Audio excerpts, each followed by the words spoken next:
When David Ogilvy started his agency, he was 38 and unemployed, a college dropout. He had been a cook, a salesman, a diplomat, and a farmer. But I was terribly lazy at Oxford. I'd never passed any exams. So after 2 years, they threw me out. Then I went to Paris and became a chef in the kitchens of the Hotel Majestic on the Avenue Kléber. Then I went back to Scotland and sold Aga cooking stoves door to door. Then I got a job with Dr. Gallup in Princeton, New Jersey, doing research for Hollywood, for the motion picture industry. During the Hitler War, I worked for the British Intelligence Service. And then I became a tobacco farmer near Intercourse in Pennsylvania. But as a farmer, I was a flop.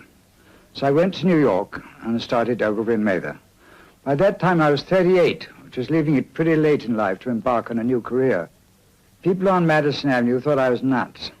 He knew nothing about marketing and had never written any ad. And he doubted if any American agency would hire him. But what if I told you this same man would go on to build one of the most famous advertising agencies in history, and he would become the godfather of advertising? Hi, I am Devesh, and on Brand Broccoli, I share ideas and inspiration to build great brands. In this video, I'll share the ultimate startup story. If you are a founder, you don't want to miss this one. On September 1st, 1948, David Ogilvy opened the doors of his agency in New York. Nothing spectacular, a tiny British outpost with minimal funding and a handful of unknown overseas clients. He was up against the giants of Madison Avenue, dozens of established agencies with long histories and deep client relationships. On the day the agency opened, he outlined his goals in a bold memo where he wrote, "Agencies are as big as they deserve to be. We are starting this one on a shoestring, but we are going to make it a great agency before 1960. Please note, Ogilvy wanted to build a great agency, not necessarily the biggest, something he repeated throughout his life. Greatness for Ogilvy meant being bold. In a world of fitting in, he chose to stand out. At black tie Madison Avenue events, he would show up in his Scottish kilt. He explained, "If you can't advertise yourself, what hope do you have to advertise anything else?"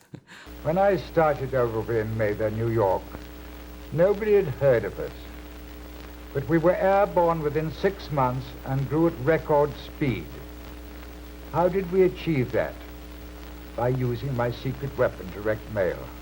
Every 4 weeks, I sent personalized mailings to our new business prospects. Ogilvy sure knew how to put on a show.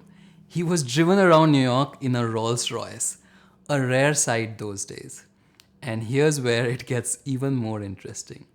The license plate read OBM2, suggesting there was more than one. Speaking of Rolls-Royce, David Ogilvy wrote the most famous car advertisement ever written. At 60 miles an hour, the loudest noise in this Rolls-Royce comes from the electric clock. I love this headline. It takes you right inside the car with those words. But before Rolls-Royce, he made history with a small shirt maker. He created the mysterious Man in the Hathaway shirt, one of advertising's most iconic campaigns. I've made a separate video about this campaign. Please check it out if you are curious. Remember, the creator of these path-breaking ads was a man who has never written any ad before starting his agency. His secret, like any great founder, was obsession. He studied every advertising book and analyzed thousands of ads. There were no shortcuts. He put in the hours and he worked really hard. I'd read a book called Attention and Interest Factors in Advertising. I read a book on shellfish by a Yale biologist. I have studied it quite a lot, and I know a little about it, seen a lot of research, looked at a lot of commercials, thought about it a lot. 3 weeks reading up on Rolls-Royce. And one day I read a book, Study the Product, Study the Precedents, Study the Research. I've read every book that ever been published on this subject. By the way, there are still a lot of things I don't know. Remember that memo that he wrote when starting out the agency? He wanted to make this into a great agency before 1960. Thanks to his determination and obsessive work ethics, he was well on his way to do it.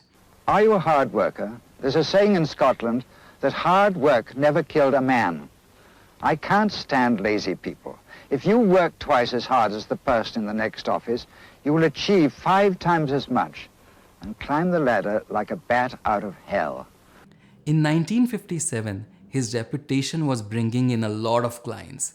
At this point, Ogilvy got selective and turned down 50 clients that year. But when Lever Brothers approached him, he accepted it with open arms.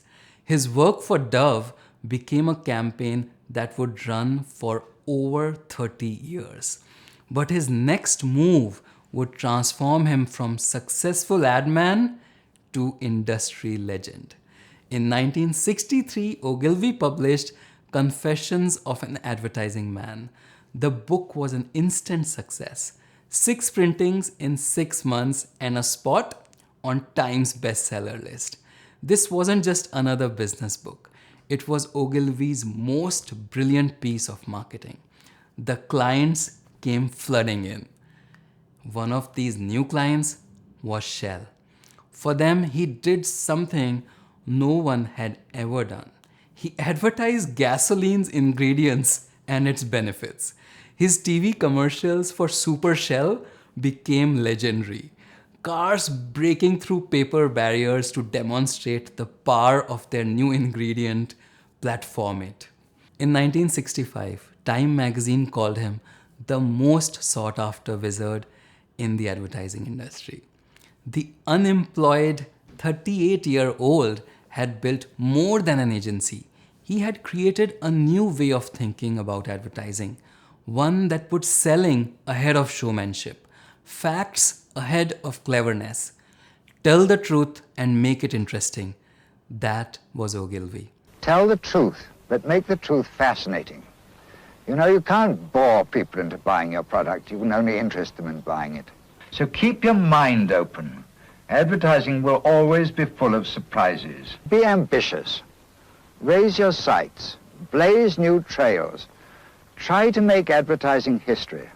These days, everyone thinks personal branding is about quick fixes. A new website, a LinkedIn makeover, and some social media strategy. But Ogilvy's story shows us what it really takes. He didn't just work on his image, he mastered his craft. He didn't just network, he created real value. He didn't build his personal brand, he became one. Whatever he did, he was authentically Ogilvy. I also hate toadies. People who suck up to their bosses and bully people at lower levels. I don't like office politicians or liars. I don't like poachers or crybabies or buck passers. I admire people with guts under pressure, resilience in adversity, imagination, curiosity, grace, human kindness, and intellectual honesty.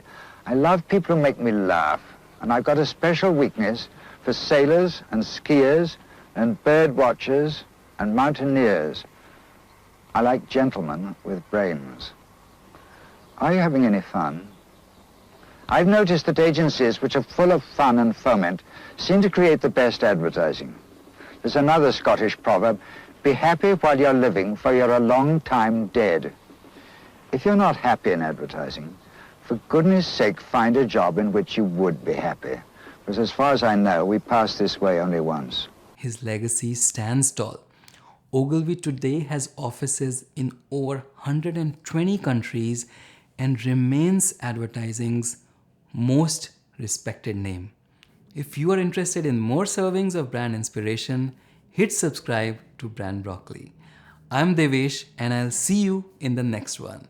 Thank you for watching. Bye-bye.